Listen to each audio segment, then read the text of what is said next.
I carabinieri della tenenza di Favara e della compagnia di Agrigento durante la notte hanno eseguito 4 ordinanze di custodia cautelare firmate dal giudice per le indagini preliminari Alessandra Vella su richiesta del pubblico ministero Paola Vetro.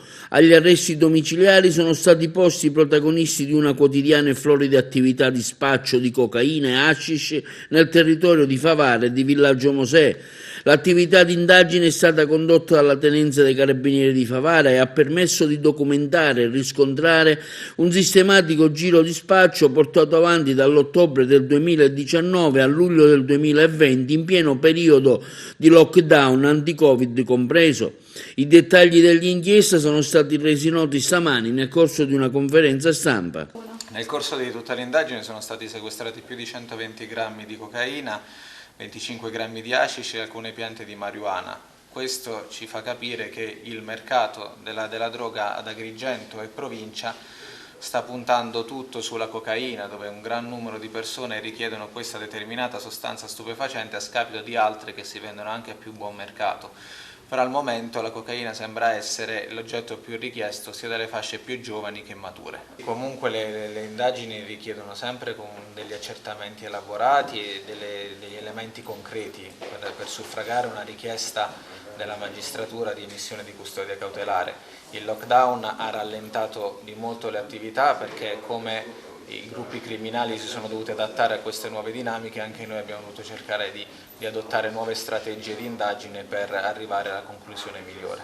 Gli uomini della tenenza di Favara nel corso di tali servizi notavano movimenti e frequentazioni anomale all'interno di circoli privati in cui sostanzialmente gran parte degli avventori, dei frequentatori erano soggetti noti per i precedenti specifici in materia di stupefacenti oppure noti assuntori di droga.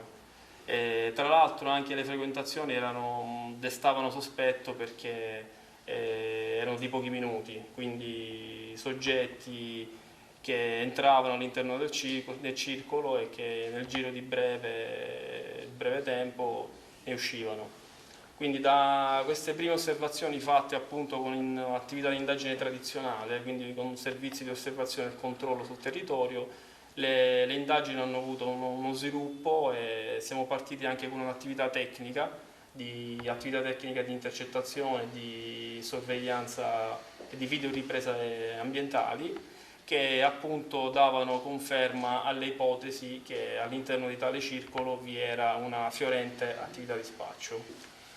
E arrestati sono 4 soggetti favaresi, soggetti adulti, la loro età va dai 45 ai 63 anni, soggetti con precedenti specifici, quindi non alle prime armi, e nessuno di loro svolge una regolare attività lavorativa, per cui è tutta gente che trae sostentamento in via prevalente da attività illecite di spaccio di stupefacenti. Gente conosciuta e nota per i precedenti penali a loro carico.